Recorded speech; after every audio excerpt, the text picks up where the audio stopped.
প্রথমে যাত্রা দরদি সুধী দর্শক বৃন্দকে জানাই রায়পুর বান্ধব ক্লাব ও জয়গোপাল যাত্রা কমিটির পক্ষ থেকে শুভ নবান্ন উৎসবের আন্তরিক প্রীতি শুভেচ্ছা ও অভিনন্দন।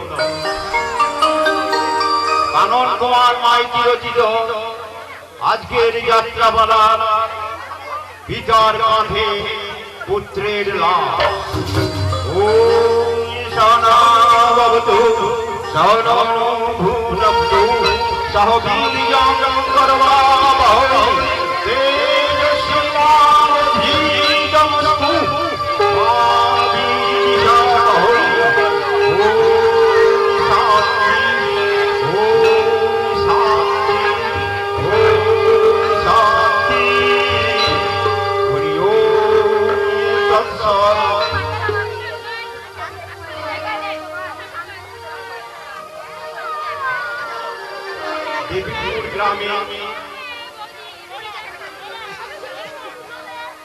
দেবীপুর গ্রামে রামকৃষ্ণ ব্যানার্জি তার পরিবারের একমাত্র উপার্জনক্ষম সন্তান সত্যমকে বাউরি জাতির মেয়েকে বিয়ে করার অপরাধে ত্যায্য পুত্র স্ত্রী সারদা অপর তিন ছেলে মেয়ে শিবম, সুন্দরম ও সীতার অনুরোধ উপেক্ষা করে রামকৃষ্ণ তার সিদ্ধান্তে অটল থাকে। সত্যম তার নববিবাহিতা স্ত্রী লক্ষ্মীর হাত ধরে সংসার ত্যাগ করে চলে যায়। সংসারে নেমে আসে অভাব অনটনের কালো ছায়া। বাবা মাকে করে সংসারের বিনা মাইনের চাকর চাকরানি ও 1 লাখ টাকা নিয়ে বোনের বিয়ে দিতে চায় এক মাতা চরিত্রহীন ও লম্পটের সম্পদ। তারপর কি ঘটেছিল? শিবম ও সুন্দরমের অভিসন্ধি কি সফল হবে? সারদার শেষ পরিণতি কি?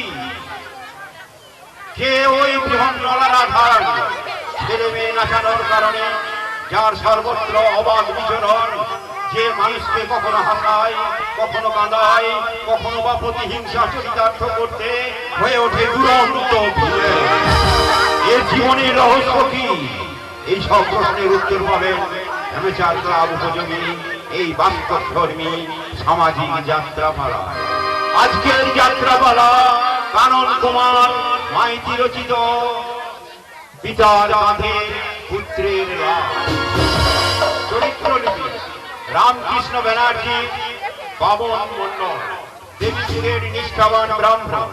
সত্য চন্দ্রদেব পাল ওই বড় ছেলে, শিবম ছোট্ট আচার্য ওই মেজ ছেলে, সুন্দরম শশীভূষণ পাল ওই ছোট ছেলে, রিতেশ সাক্ষী গোপাল পাল সত্যমের বন্ধু, অমরেশ লাহিনী উৎপল মন্ডল শিল্পপতি, রঞ্জন অঙ্কন ব্যানার্জি ওই ছেলে, রাধারানী গোবিন্দ মন্ডল নপুংসক ও হিজড়ে, গণপতি সার্জেন্ট, দেবী প্রসাদ মন্ডল ওই চাকর, রাজা সাহেব তমাল মন্ডল ভিখারি, অমর মন্ডল তুষার তাপস পাল ওই ছেলে, অমিত বিশ্বাস প্রদ্যুৎ মন্ডল থানার ওসি, কালীয়নাথ অলোক ব্যানার্জি মস্তান, দীননাথ ঠাকুর রাধারমন পাল দরিদ্র ব্রাহ্মণ, সারদা রামকৃষ্ণের স্ত্রী, সীতা ওই মেয়ে, লক্ষ্মী সত্যমের স্ত্রী, রিক্তা অমরেশের মেয়ে। রচনা কানন কুমার মাইতি, নির্দেশনা রাধারমন পাল, সনত মন্ডল, নিখিল ঘোষ, তারাপদ পাল, নীলকমল আচার্য ও বিমান মন্ডল। আজকের যাত্রাপালা কানন কুমার মাইতি রচিত পিতার কাঁধে পুত্রের লাভ।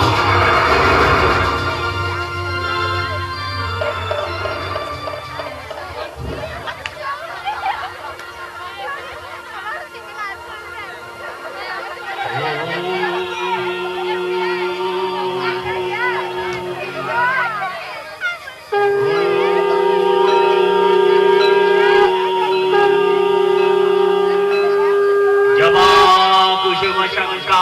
शङ्काश्यपे महाराजीदन्तारे सर्वपापविनाश प्रणतस्मि शिवाकरम् सृष्टिस्थिति विनाशानां शक्तिभूते सनातने गुणाश्रये गुणामये नारायणे नमस्तुते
আমার আশার প্রতি দুরাশার দুঃখ ঝরে ভাবে লিখে যেতে পারে না। আবার আমার লগ্ন সমাজ ব্যবস্থা উগ্র আধুনিকতার স্রোতে অতিক্রম করে আমি আজও নিষ্ঠাবান ব্রাহ্মণ।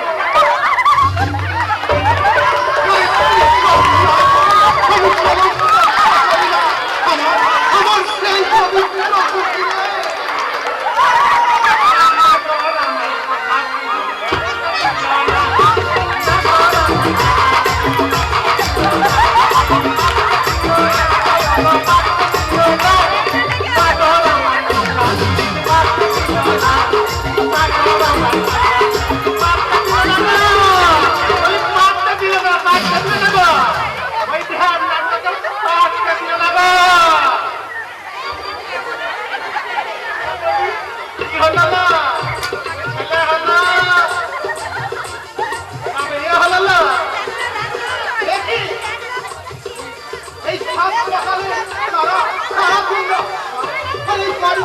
তোমাদের দরকারটাই বাকি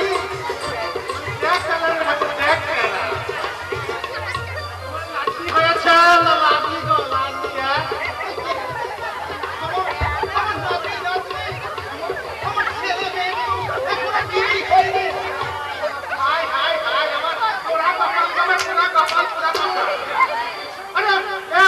কিছুই জানি না রে কি রাখো না কি করি না কি করি না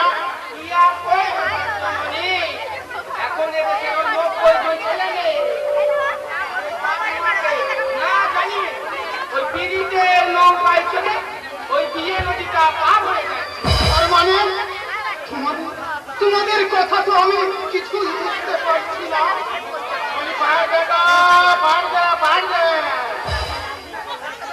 এখন লাঠি লাঠি করলে গিয়ে আমার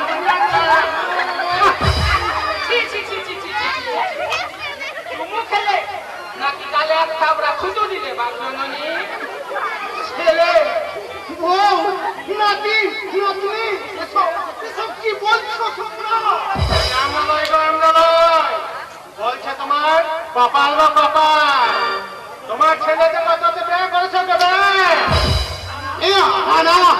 মিথ্যে কথা, এ কখনোই সম্ভব নয়। আমার আদর্শবান ছেলে সত্যম বিয়ে করেছে নাই না, শুধু বিয়ে করেছে না এই দেবীপুরের বাউরি মারার রূপসী মিথ্যা কথা। নিষ্ঠাবান রামকৃষ্ণ ব্যানার্জির ছেলে কখনোই এত নিচে নামতে পারে না। আমার ছেলে ইসরায়েল বুকের ছাতি ভেঙে যাবে, তবু সে কোনোদিন ওই রক্তদান চলছে তার বুকের দেশ নামে যাবে না।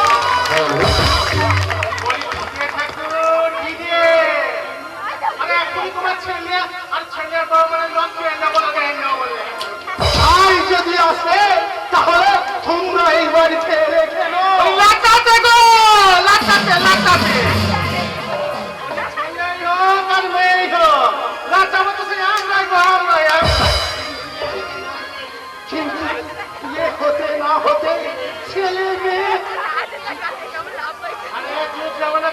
ঠাকুর যুগ জমানা খানা তাই তো এদেশের বেশিরভাগ দৌড়া তো কেউ আছে পেটে ছেলে নিয়ে কেউ আছে কোজা ছেলে নিয়ে তো কোজা ছেলে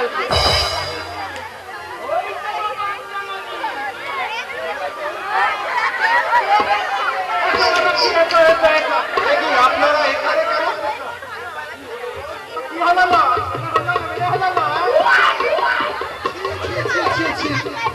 দেখি আপনাদের বলতে লজ্জা লাগছে না? একজন নববিবাহিতা বর বধূকে আপনারা এটাই এখন চল হয়েছে গো, এটা এখন চল হয়েছে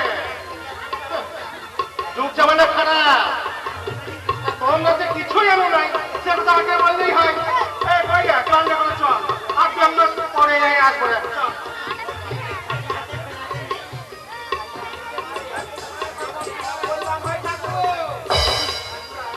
এটাই করলে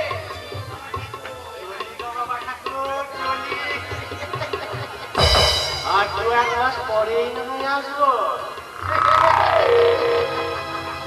ঠাকুর তোমার অভিযত্ন পূর্ণ হবার জীবংশের বুকে পাপের প্রতিষ্ঠা হতে চলেছে পাপে এবার তোমার ধ্বংস অনিবার্য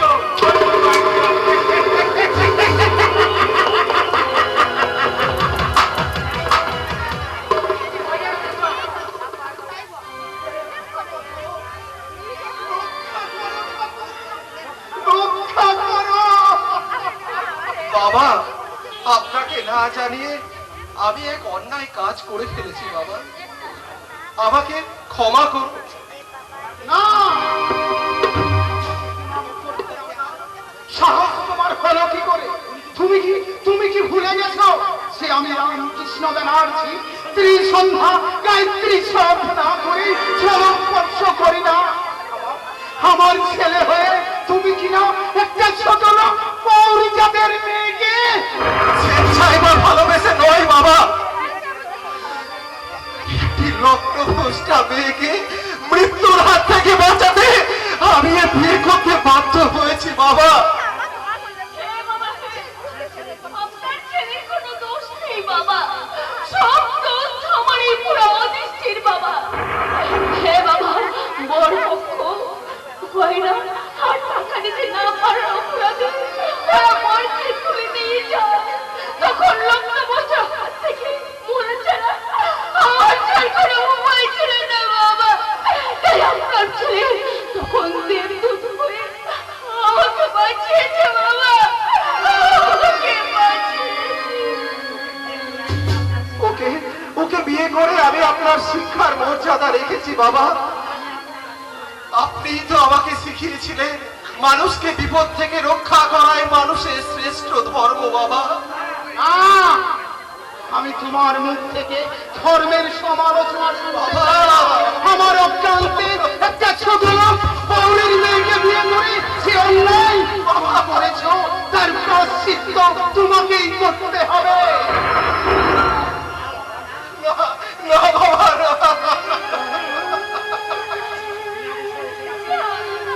না বাবা না, বিনা দোষে আপনি এত বড় শাস্তি দেবেন না। অপরাধ যদি কিছু করেই থাকে সেটা আমি করেছি বাবা, তাই শাস্তি যদি দিতেই হয় তাহলে আমাকে শাস্তি দিন বাবা। আমি সেই শাস্তি মাথায় নিয়ে হাসতে হাসতে আপনাদের শিশুর সামনে থেকে এই সংসার থেকে আমি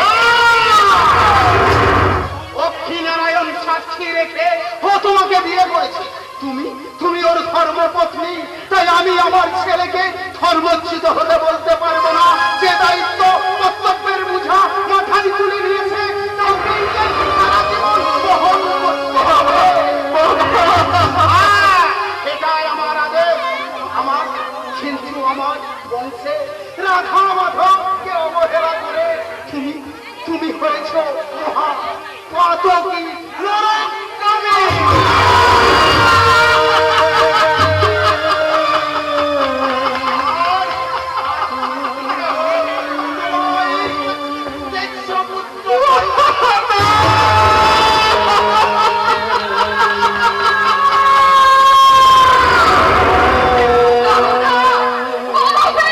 ছেলের প্রতি আমার নিষ্ঠুর অবিচার তুমি করো না।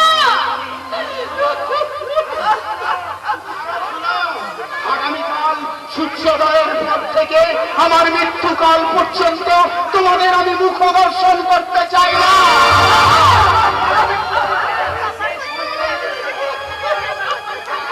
আকাশে চন্দ্র সূর্যের মতন যা শক্তি আমি তাই বলেছি শিব।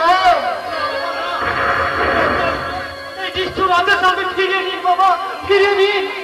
আপনার তো এই অধ্যায়ের সংসারের সত্য খুঁটি, তাকে এত বড় শাস্তি দিলে এ সংসার ভেসে যাবে যে বাবা। এই সংসারে বড় ছেলে মায়ের নয়, আমার নয়ন মনি, এই চিরন্তন সত্য তুমি কেমন করে ভুলে গেলে গো? তুমি কি করবে? ওকে ছেড়ে এই সংসারে থাকবে? বাবা, বেস্তার ছোড়না এখনো বেকার। পর্দার একার চাকরিতে এই গোটা সংসারটা চলে। সেই পর্দা যদি চলে যায় তাহলে কেমন করে চলবে? কে ধরবে এই সংসারের হাল? বাবা, এই রাধা মাধবের অসীম করুণায়। কিন্তু বাবা, আপনার তো বয়স হয়েছে বাবা, আপনি আপনি কতদিন আর এই সংসারের বোঝা টানবে?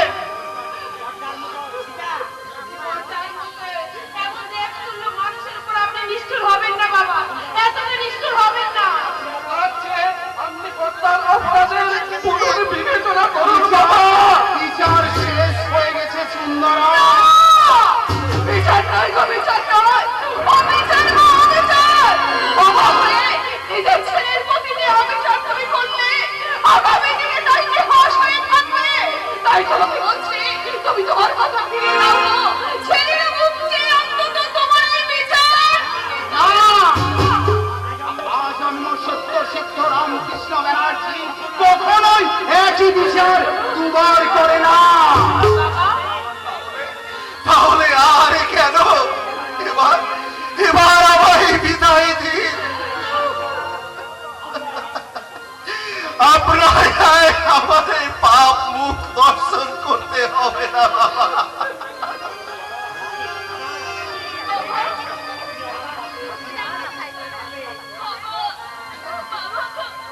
আপনি আমার পাপে নিজের ছেলেকে এত বড় শাস্তি দিলেন বাবা।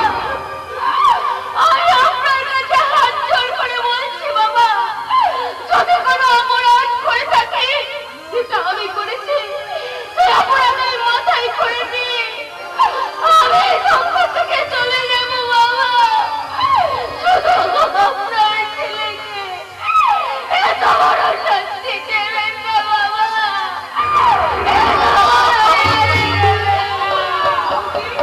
না, তোমরা আর আমাকে কেউ বৌদি বলে দেখো না। যার সম্পর্কে আজ তোমাদের এই বৌদি ডাক, সেই দাদাই যদি তোমাদের কাছ থেকে পর হয়ে যায়, তাহলে কোন সম্পর্কের টানে আমি তোমাদের বৌদি হব? না না, ওই মায়ের নাম তোমার এই নয়। কিন্তু বৌদি, তোমার মতো এমন মাতৃ স্বরূপা বৌদিকে ছেড়ে আমরা কি করে থাকবো বৌদি, কি করে থাকবো? বৌদি, বহুদিন পরে তোমার মতো দেবীকে এ সংসারে পেয়ে আজ আমাদের হারাতে হচ্ছে বৌদি। আমার অনেক দিনের স্বপ্ন আর পারিজাত হয়ে ফুটে চলে গেল বৌমা, চলে গেল।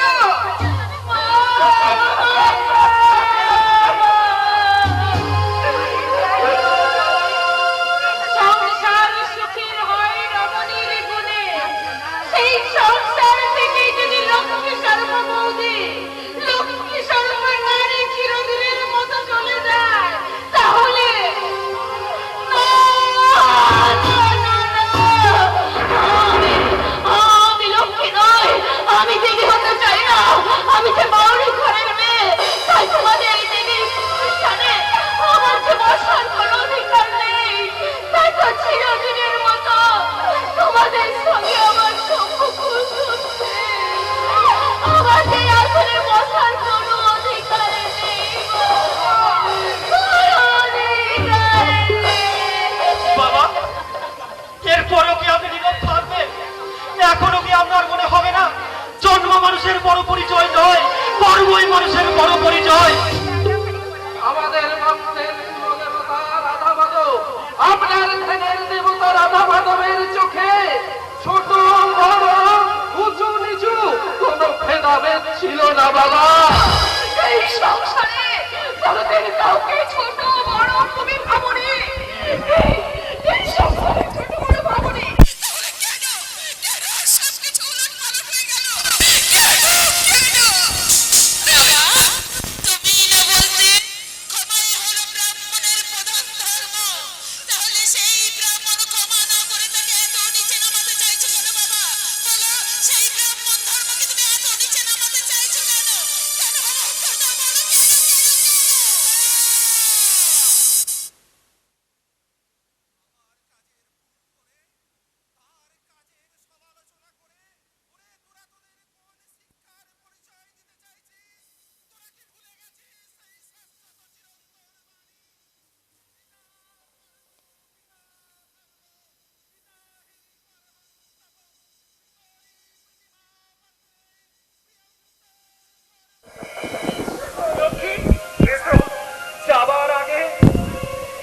যাবার আগে মানব জীবনের শ্রেষ্ঠ গুরু এই পৃথিবীতে কুলদেবতা রাধা মাধবকে দূর থেকে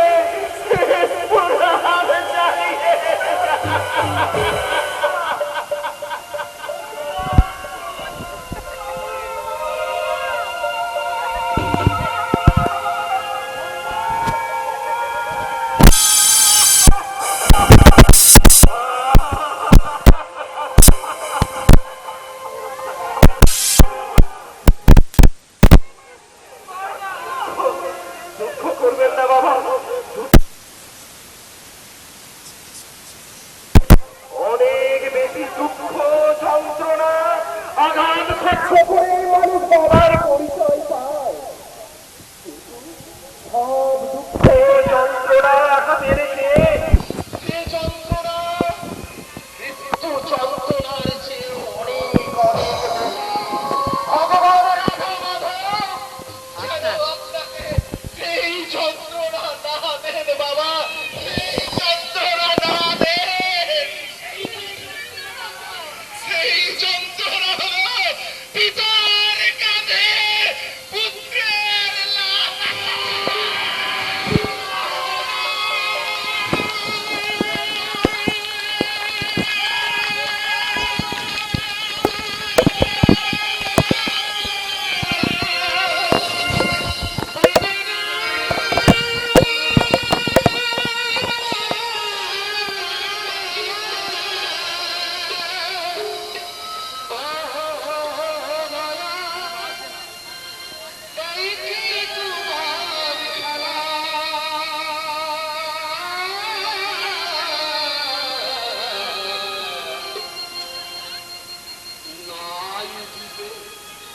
সুখের সূর্য আসে দুঃখের সন্ধ্যাবেলা, না আসিবে সুখের সূর্য নাই সন্ধ্যাবেলা। কিন্তু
এই বিপরীতমুখী ধর্মে আজ আমি পথের ভিখারি। আমারও আছে এক রাজার কোট, এক বাণী, শিক্ষিত চাকরিজীবী ভালো ছেলে বলে এই সমাজে যার পরিচয়, তারই প্রধানতাই আমি তোমাদের কাছে দুহাত বাড়িয়ে বলছি, বাবা গো, মা গো, আমি কিছু খাইনি বাবু, আমি 3 দিন কিছু খাইনি, খিদের জ্বালা আগামী সহ্য করতে পারছি না। চোখের জল বুক ভেসে যায়, বাবু গো চোখের জলে বুক ভেসে যায়, কোনো কিছু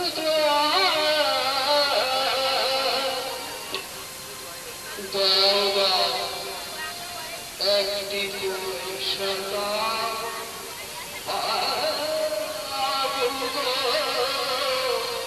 একটি পয়সা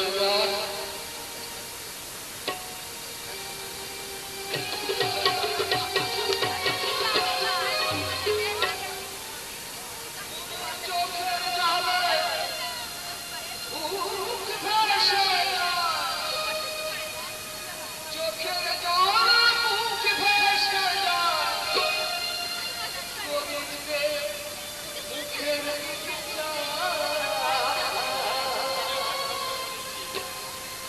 দাও দাও একটি পয়সা দাও,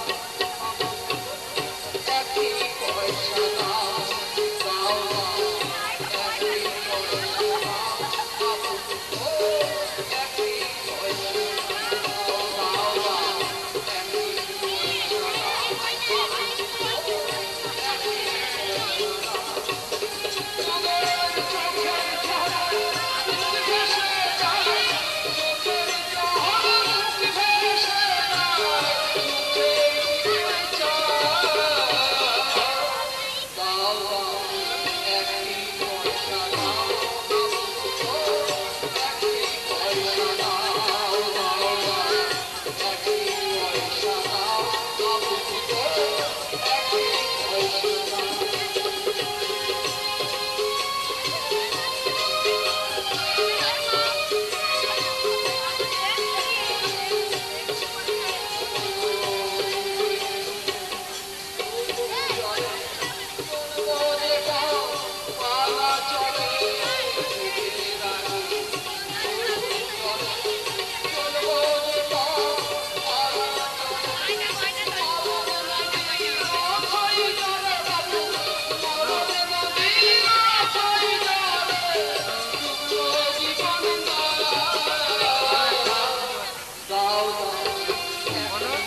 আপনার পৈতৃক সম্পত্তি, নাকি এখানে আপনি নিজে ভিক্ষে করবেন?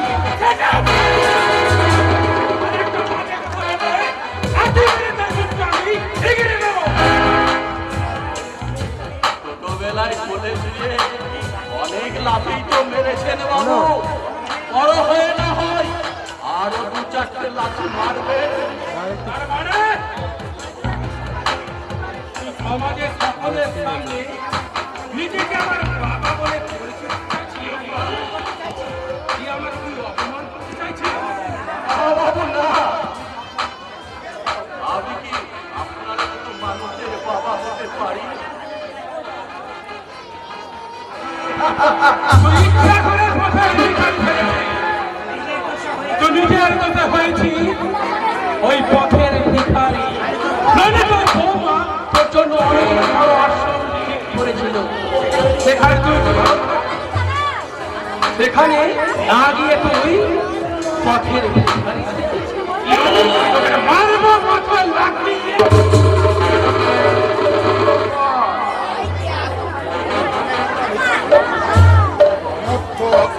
এই নোংরা ভিখারিটার গায়ে লাথি দিয়ে আপনার দামি জুতো জোড়া সম্মান নষ্ট করবেন কেন?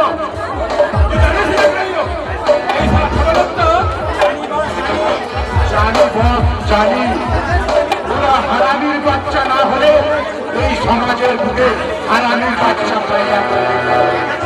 কেন তাদের লাঠি খেয়ে নিজে পথে পথে ভিক্ষে করবে? তার মানে তুই ওর হয়ে নালিশ জানিয়ে ছি বস, ছি। তাই কি কখনো পারি? আপনি লেখাপড়া চাকরিজীবী অফিসার, আর আমি ফুটপাতের একজন 4 আনার মোস্তা, যে আপনার মতন বাবুদের অন্যায় আর পাপের বোঝা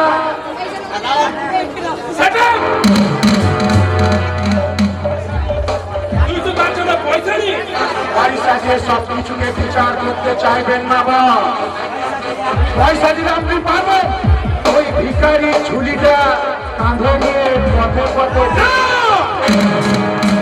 কেন ভিক্ষা করবো? আপনি নাকি রাস্তায় ঘরে ঘরে বসে ভিক্ষা করবো? ওর ওটা পূর্বজন্মের পাপের ফল।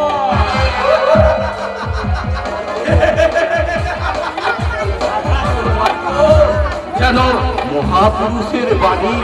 তাই তো কবি লিখেছেন, পাপ নদীতে পাপ করেনি তোকে আছে পুরুষ নারী, আমরা তো ছাড় পাপে পঙ্কি পাপীদের কান্ডারি।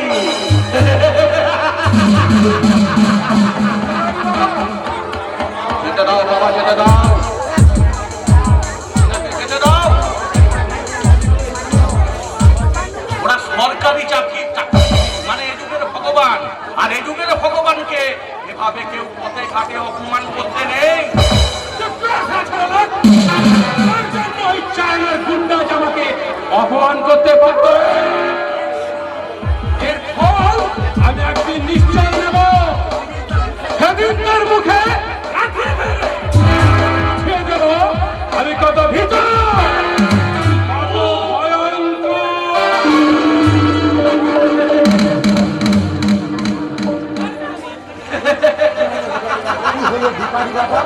তুমি এভাবে বাবুদের মতন হাসছো কেন?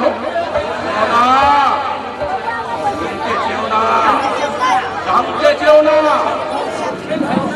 এই সভ্য শিক্ষিত সমাজের বিভক্ত রূপ, তাহলে কি তোমার কুসুম কোমল হৃদয়? তুমি ভুল বলছো ভিখারি বাবা, আমার হৃদয় কুসুম কোমল নয়। আমি শিক্ষিত ভদ্র সন্তান।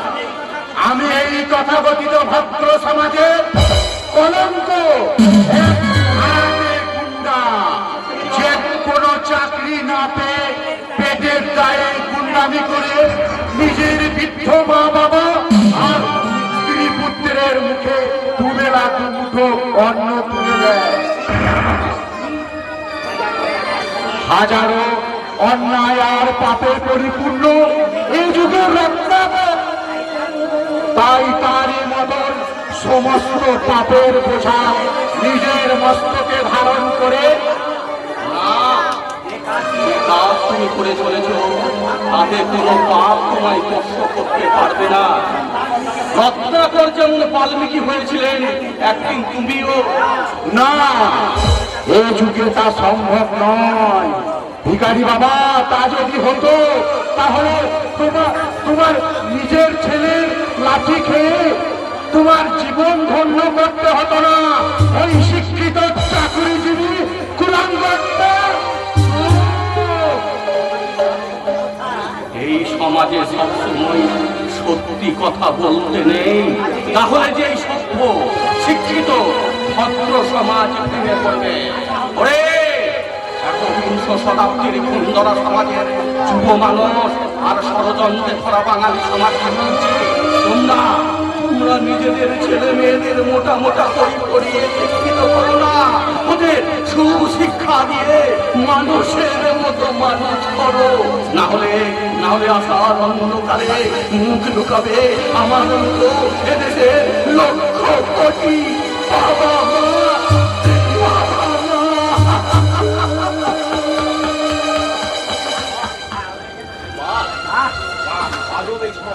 মা। আজও এই সমাজ ব্যবস্থা ছেলেকে শিক্ষিত চাকরিজীবী করে সুখের সংসার করে দিয়ে বাবা করছে পথে পথে ভিক্ষা। শতধিক তোদের শিক্ষা। তোমার পিছনে আজ ওরা বাঁশ দিল ভাই, ভক্তদের মাথায় চলবে না ভাই। আসলে দীর্ঘদিনে হিজড়ের সঙ্গে থেকে থেকে আধা হিজড়ে হয়ে গেছি কিনা। যাক, যে কথা বলতে এসেছিলাম, বাপ জননী তোমায় দেখা করতে বলেছে, বুঝেছ? বুঝলাম, কিন্তু তুমি তাকে বাপ জননী বলে ডাকো কেন? কারণ উনি নন মা, নন বাবা। কারণ ওনার মধ্যে আছে অর্ধেক বাপের গুণ আর অর্ধেক মায়ের গুণ, অর্থাৎ হিজড়ে। তাই বলি বাপ জননী। কি বুঝলে? যা তুমি বললে, যা আমি এখন চলি। তোমার বাপ জননী দেখেছে বলে কথা। Good bye. হাই ভগবান, এ কি গেল রে বাবা? সারা বাপ জনের সঙ্গে থেকে থেকে নিজেই বাপ জননী হয়ে যাব না তো? এমন এই দেশে মেয়ে যা কাল, ভালো ভালো ছেলেদের যেখানে বিয়ে হচ্ছে না, সেখানে আমার মতো বাপ জননীকে কেউ কি আর বিয়ে করবে? সত্যি এই পশ্চিমবাংলাটা একটা মজার কারখানা। এই রাস্তার মধ্যে দাঁড়িয়ে একটা ইয়াং ছেলে কেটে এবং করে কাঁদে। হাসবেন না ম্যাডাম, হাসবেন না। কারো কান্নাকে দেখে ব্যঙ্গ করলে মহা পাপ হয়। আরে তুমি সেই হিজড়ে না? সেদিন তোমরা দুজনে আমার বাবার কাছে গিয়েছিলে না? হ্যাঁ গিয়েছিলুম, তাই বলে আমি হিজড়ে হতে যাবো কোন দুঃখে? কি বাবা, সবাই বললো দুটো হিজড়ে আসছে, তাই তো আমিও ছুটে দেখতে গেলাম। আর গিয়ে দেখি তার মধ্যে তুমি একজন। ও ভগবান, এরা দেখছি আমাকে জোর করে হিজড়ে বানিয়েই ছাড়বে। না না না, তা কেন? আসলে নিজের দরদ শুধু হিজড়েরাই থাকে, সাধারণ মানুষ তো থাকে না। ও ভগবান, এই নরক যন্ত্রণা থেকে তুমি আমায় উদ্ধার করো। দেখুন ম্যাডাম, ওই হিজড়ের আধারে নিতেছে আমি চাকরি করি, কিন্তু আমি হিজড়ে নই। এই কথাটা বিশ্বাস করা বড়ই কঠিন, কারণ একদল ভেড়ার মাঝে একটা সিংহ বাজে থাকলে তাকে কেউ সিংহ বলবে না, ভেড়াই বলবে। আচ্ছা ম্যাডাম, আমি কি করলে আপনি বিশ্বাস করবেন যে আমি হিজড়ে নই? না না না, তোমাকে কিছু করতে হবে না। আসলে আমি আমার চোখ আর কানকে অনেক বিশ্বাস করি, তাই আমি যা শুনেছি তা দেখেছি, তা কখনো মিথ্যে হতেই পারে না। আমি কিন্তু আমার রেখে সব জামা প্যান্ট খুলে ফেলবো বলেছি। এই বাবা, না না, এই প্রকাশ্য দিবালোকে তুমি জামা খুলতে যেও না ভাই। এই থুরি ভাই বলবো না, বলবো। আমার গোষ্ঠীর মাথা বলবে। আমি এক্ষুনি যাচ্ছি শালা ওই বাপ জননীর কাছে। চাকরি করতে এসে আমায় জিরে বানিয়ে দিল তো। এই বাবা, এটা দেখছি ভীষণ লেগে গেছে। আপনারাই বলুন তো আমি কি করব? আমি যা দেখেছি শুনেছি তাই তো বলবো। আর তাছাড়া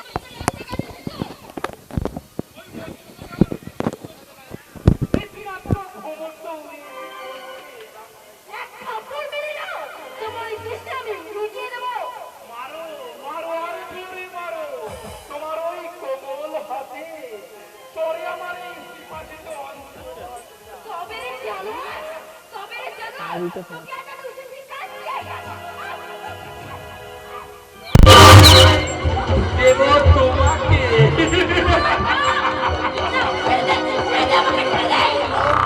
তোমার ওই নরম শরীরে জিতব আমারই কামনা। তোমার শরীরে উঠিয়ে দেব আমার যৌবনের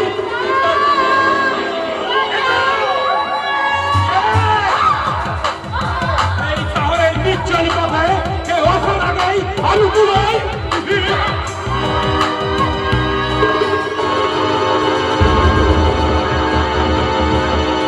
স্থানকাল পাত্র বলে কিছু থাকে, কোনো জনগণ অধম রে। কে কে তুই? তোর মতো নেকি কত ওকে? আপনি আমাকে বাঁচান বাবু। বাঁচাবো বাঁচাবো, নিশ্চয় বাঁচাবো। একবার যখন এখানে আমি এসে পড়েছি তখন এই জানোয়ারের হাত থেকে মানুষকে তো বাঁচাতেই হবে।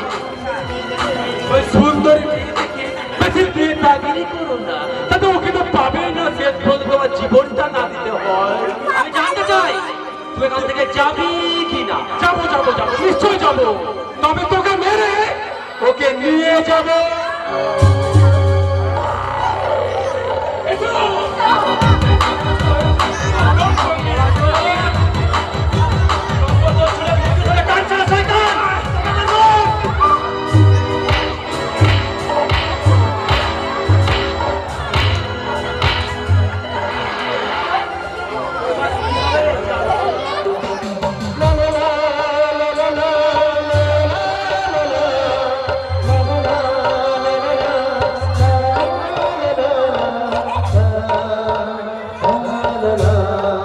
যেও না, দাঁড়াও। ধন্যবাদ দেবেন বুঝি, ধন্যবাদ দেবেন বুঝি, কিন্তু আপনার দেওয়া ধন্যবাদ আমার কোনো প্রয়োজন নেই, কারণ আপনার দেওয়া ধন্যবাদ আমার হজম হবে না। কিন্তু তার থেকে যদি বেশি কিছু দিই? নেব না, কারণ আপনার দেওয়া উপহার রাখার মতো উপযুক্ত পাত্র আমি নই। কেন? কেন এই পুষ্প তোমার বোনটা আছে তো, এখানেই রাখবে? না রেখে দেবে না। নিঃস্ব রিক্ত হত দরিদ্র বাবা বেকার ছেলে আমি। আপনার ওই দুর্লভ প্রেম ভালোবাসা আমার জন্য নয় রিক্তা দেবী, আমার জন্য নয়। কেন? তোমার বাবা গরিব হতে পারে, কিন্তু আমার বাবা তো গরিব নয়, তাই তোমাকে আমি আমার মনের মতন করে গড়ে নেব। কোনো কিন্তু না মশাই, আজ তুমি আমাকে এক চরম সর্বনাশের হাত থেকে বাঁচিয়েছো, আর তার উপহার দিতে তোমাকে আমার পাশে চাই। আমার প্রকৃত অবস্থা জানলে তোমার এই মোহ থাকবে না, তখন ভুলেও চাইবে না এই বেদনার বালু চড়ে জীবনের খেলা কর বাঁধতে। আচ্ছা বেশ, দেখাই যাক সেই মোহ কেটে গেলে আমরা দুজন দুজনের মধ্যে বিচ্ছিন্ন হয়ে যাই, নাকি নতুন প্রেমের বন্ধনে আবদ্ধ হয়ে আমি তোমার বুকে মাথা রেখে বলি আমি তোমাকে ভালোবাসি ভালোবাসি ভালোবাসি ভালোবাসি। আর ভালোবেসে তোমায় কি বলবো জানো? কি বলবে? জীবন ছিল নদীর মতো গতিহার, এই জীবন ছিল নদীর মতো গতিহার। ও তোমার আকাশ দুটি চোখে আমি হয়ে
হয়ে গেছি হারা।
বলি কান্না চিন্তা করতো লাই ওই গোলাটাই আমার জীবনের মূল মন্ত্র লাইগা। অনেক ব্যথা দুঃখ কষ্ট যন্ত্রণা চেপে বেঁচে আছে এই বিহন নালানিকা। শুধু তোমাদের ছেলে মেয়ে লাইগা এই সমাজটাকে লচাতে লচাতে একদিন ধ্বংসের মুখে ঠেলে দেব।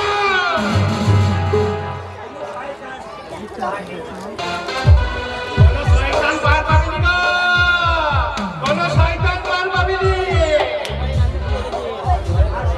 মার সঙ্গে আমার কি শয়তানি করলো রাধা? মাদার এই ঘটনা ওই জীবনকে কে হাসালো? ওই বিদ্রুপে হাসালো।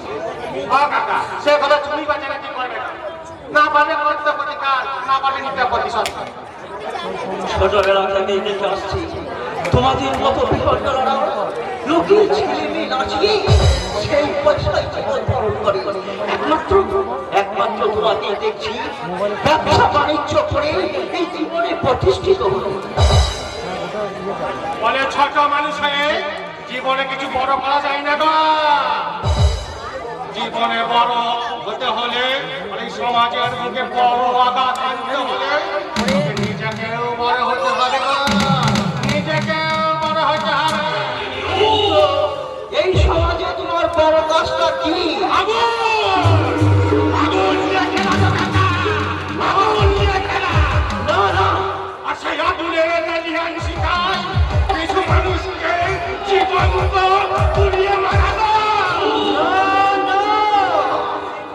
আর সেই ধ্বংসলীলার শেষে নিজেকে শেষ করে দিয়ে আমার এই অভিশপ্ত জীবনে অবসান ঘটানো গো।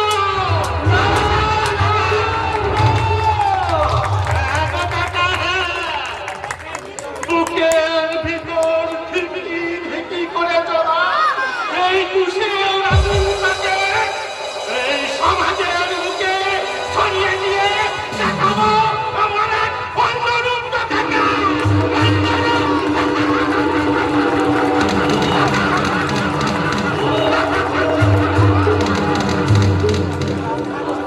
কিন্তু কার উপর তোমার এই প্রতিহিংসা? কার জন্য তুমি এই সমগ্র সমাজটাকে ধ্বংসের পথে ঠেলে দিচ্ছ? এখন সব করে দিলে খেলার জমা কি করে খেলা না জমলে আমার এই বুকের ভেতর জ্বালা যন্ত্রণা মিটবে কি করে গো কাকা, মিটবে কি করে? কিন্তু তোমার মতো বিহ্বলার বেদনা হয় জীবনে। নির্মম নিষ্ঠুর আঘাত এনে তাকে রক্তাক্ত ক্ষত বিক্ষত করেছে এই তথাকথিত সভ্য সমাজের মানুষ। তাদের আমি কাউকে ছাড়ব না গো, তাদের আমি কাউকে ছাড়ব না, তাদের জীবন আমি ছাড়খাড় করে দেব,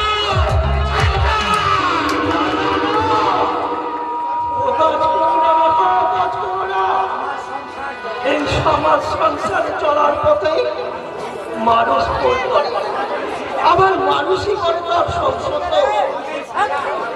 এই পাপের সাজা দেওয়ার বাড়ি একমাত্র ঈশ্বর, মানুষ নয়। মান্না গো মানি না, আমি বিশ্বাস করি না গো ঈশ্বর বলে কেউ আছে। তা যদি থাকতো গো কাকা, তাহলে আমাকে নপুংসক বলে সহ্য করতে হতো না এই মানুষের সমাজের ক্ষেত্র। আমাকে জন্ম দিয়ে আমার মা বাবাকে ফেল হতো না গো কাকা, চোখের জল বের হতো না গো। সেই নারকীয় শয়তান যার জন্য তোমার মতো হতভাগ্যের চোখে ছুটছে বেদনা অবশ্য, তুমি তার নষ্ট করো, আমি তার উচিত শিক্ষার ব্যবস্থা। না গো কাকা না, আমার কারো কোনো সাহায্যের দরকার হবে না। আমার দু চোখে জন্মটা জল ভরবে, এর তার থেকেও তাদের চোখে দ্বিগুণ জল ধরিয়ে বুঝিয়ে দেব। আমরাও মানুষ গো কাকা, আমরাও মানুষ। এই সমাজে আমাদেরও বেঁচে থাকার অধিকার আছে। এই সমাজে আমাদের দুঃখ বেদনা জ্বালা যন্ত্রণা আর কষ্ট মানুষের থেকে অনেক বেশি গো কাকা, অনেক বেশি। তবু কম নয় গো কাকা, তবু কম নয় কাকা, তবু কম নয়।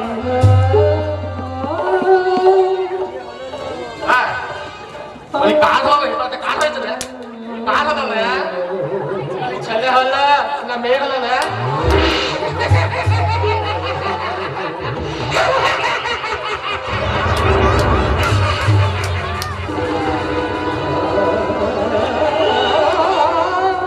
এই সমাজে এক শ্রেণীর মানুষের উপেক্ষা অপেক্ষায় এদের বিমর্ষ করে তোলে, নইলে এই পৃথিবীতে যাদের চাওয়া পাওয়া বলে কিছু নেই, তারা মানুষের সর্বনাশ করতে চাইবে কেন? এটাই তো কম্পিউটার আর ইন্টারনেট যুগ বাবা, এই ডিজিটাল ইন্ডিয়ার আসল রূপ। এখানে মানুষের সর্বাঙ্গ লোভ লালসা আর ওই শয়তানের কালো ছায়া চারিদিক থেকে ছুটে এসে মিথ্যা করে সংসার জ্বালিয়ে দিয়ে কারবার করে দেয়। মানুষ মানুষকে চিনতে পারে না বাবা। তুমি তো দীর্ঘদিন বিদেশে ছিলে, তাহলে এর সম্বন্ধে তোমার এর কোনোভাবে কারণটা কি? কারণটা নিশ্চয় আছে বাবা, চোখের সামনেই তো দেখতে পাচ্ছি। এদেশের সিংহভাগ মানুষ কত স্বার্থপর, কত বেঈমান, কত বিশ্বাসঘাতক।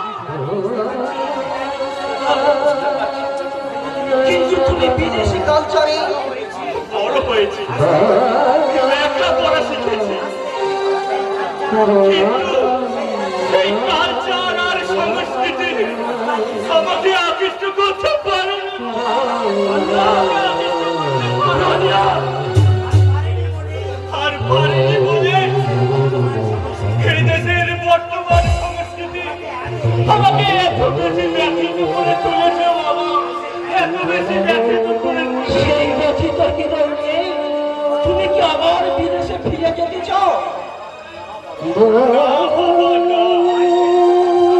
বাড়িতে বিষধর সাপ দিয়েছে, সেই সাপের ভয়ে বাড়ি থেকে পালিয়ে যাওয়াটা প্রকৃত শিক্ষা নয়, বরং ওই সাপকে বাড়ি থেকে দূর করে দিয়ে বাড়িকে বাসযোগ্য করে তোলা, এটাই প্রকৃত শিক্ষা, প্রকৃত ধর্ম।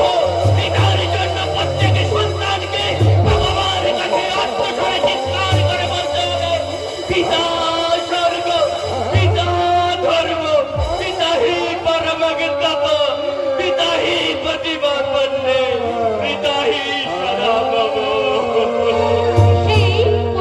শিক্ষাই যে এদেশের নিট পাওনা রে, করুণা ভিক্ষা করুণা। আর সেটা অবশ্য এদেশে এসেই আমি বুঝতে পেরেছি। কি করে? ওই তোর পোশাক আর আশাক দেখে। What you mean? I mean, এই শাশ্বত ভারতবর্ষে ঐতিহ্যবাহী শিক্ষা সংস্কৃতি নিয়ে পড়াশোনা করে যে পোশাক পরেছে তা হয় আমেরিকার ইংল্যান্ডের মেয়েদের নগ্নতাকে হার মানাবে। আর ভারতবর্ষ যে সেই দেশের যে কিছু কম নয়, এটাই তার প্রমাণ। এদেশের শিক্ষা বলে কারোর সঙ্গে কারোর যুদ্ধ করতে হলে কাজের মাধ্যমে, এই নগ্ন পোশাক পরিচ্ছদে নয়। তোমাদের বাগযুদ্ধটা আমার থামাও। সামান্য ব্যাপার নিয়ে এভাবে গৃহযুদ্ধ শুরু করলে বাইরে শত্রু যে দাঁত বের করে হাসবে। বাইরে তেমন কোনো শত্রু নেই বাবা, যারা আমাদের আপোষ করতে পারে। কিন্তু আপনার ওই সহিষ্ণুতার আর সততায় আমাদের কোনো শত্রু কেউ কোনো ক্ষতি করতে পারবে না বাবা, কেউ ক্ষতি করতে পারবে না।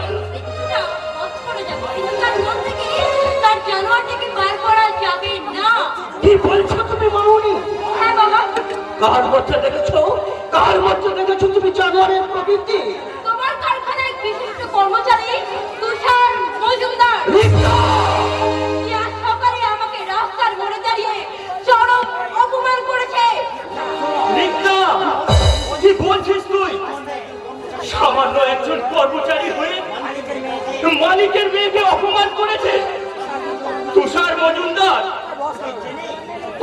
ও কি তোকে চেনে? না, আমিও তাকে চিনতাম না, কিন্তু আমাদের কারখানার একজন কর্মচারী কাছ থেকে তার প্রকৃত পরিচয় পেয়েছি, আর সে প্রকাশ্য দিবালোকে মদ খেয়ে আমাকে। তুমি এই ব্যাপারটার খোঁজ নাও, প্রয়োজন হলে শয়তানটার উচিত শিক্ষার ব্যবস্থা করো। সে কথা আপনাকে বলতে হবে না বাবা, রিক্তা আমার একমাত্র বোন। ওই তার উপর কোনো ভুল কাজে আমি আপোষ করবো না ঠিকই, কিন্তু তাই বলে কেউ যদি ওর থেকে শয়তানির হাত বাড়ায়, সেই হাত আমি কেটে টুকরো টুকরো করে দেবো, কার কার করে দেবো এই পৃথিবী থেকে বাবা। ওরে বোন, তোর ওই পোশাক আশাক চাল চলন কথাবার্তায় আমার আপত্তি আছে ঠিকই, তাই বলে তোর অপমানে নীরব থাকার মানুষ আমি নই। কারণ তুমি হাজার ফুলের মাঝে একটি গোলাপ, তুমি হাজার তারার মাঝে একটি যে চাঁদ, তুমি হাজার ফুলের মাঝে একটি গোলাপ, তুমি হাজার তারার মাঝে একটি যে চাঁদ, তুমি যে ছোট ছোট ছোট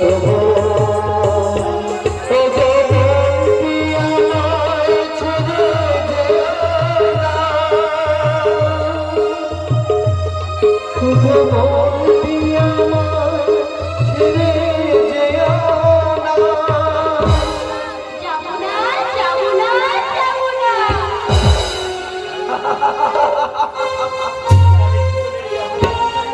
তোমাদের দুজনে এই অপরূপ দৃশ্য দেখে আমার মনে পড়ে যায় তোমাদের সেই ছোটবেলার কথাগুলো, যেখানে কখনো ঝগড়া আবার কখনো ভাব।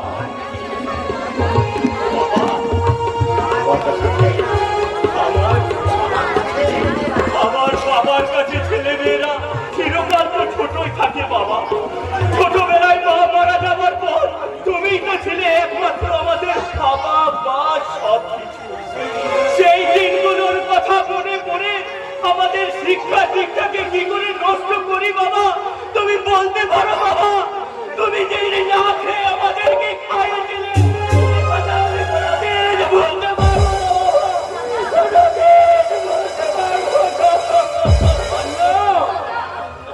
আমার রঞ্জন, আশীর্বাদ করুন বাবা, আমি যেন কত কাজ ফেলে আপনার বংশ মর্যাদা আমি রক্ষা করতে পারি বাবা। পারবি না, পারবি না, পারবে না। যার বাবার গায়ে হাত দিয়ে লিফটের প্রতিজ্ঞা করার কোনো প্রয়োজনই পড়ে না। তার মানে তার মানে আমি তো নিজের চোখে দেখতে পাচ্ছি ওই বিরোধপুরের কোনো ছেলেরা এদেশে এসে কোনো তাদের বাবা মায়ের কাজেই লাগে না। তবে তোর মতোই দেশি মাকাল ফলের চেয়ে এ বেশি কাজে লাগবে এ আমি ঢের বলে দিল। আমি চললাম, যাই গো। বাবা, দাদা আমাকে নাকাল ফল বলে গেল। বলুন না মা, ভালোবেসে বলা কটু কথা শুনতে মধুর লাগে। ও, তার মানে তুমি তো আমাকে সাপোর্ট করছো, আমি না তোমার একমাত্র মেয়ে। অতীব সত্য কথা মামনি। কিন্তু ওই রঞ্জনে তো আমার একমাত্র ছেলে মা। ওর ওপর নির্ভর করেই তো আমি আমার জীবনের বাকি দিনগুলো কাটাতে চাই মা। তোমায় আমি যত আদর যত্নে মানুষ করি না মা, তোমাকে তো আমায় পরের বাড়ি পাঠাতেই হবে মা। এটাই পৃথিবীতে নিয়তির নির্মম লিখনে মা, নিয়তির নির্মম লিখন। বাবা তুমি শুনে যাও, বাবা তুমি শুনে যাও, এটা নির্মম নয়, এটা নির্মম নয়, এটাই চিরন্তন সত্য। আর সেই চিরন্তন সত্যের সঙ্গী হবে ওই শিবম ব্যানার্জি, যাকে আমি আমার বুকে জড়িয়ে ধরে বলবো, বেসেছে ভালো শুধু তোমাকে, ভালোবাসি আজ তোমাকে, বাসবো ভালো চিরদিন শুধু তোমাকে, শুধু তোমাকে, শুধু তোমাকে, বেসেছি ভালো শুধু তোমাকে, ভালোবাসি আজ তোমাকে, বাসবো ভালো চিরদিন শুধু তোমাকে, শুধু তোমাকে, শুধু তোমাকে।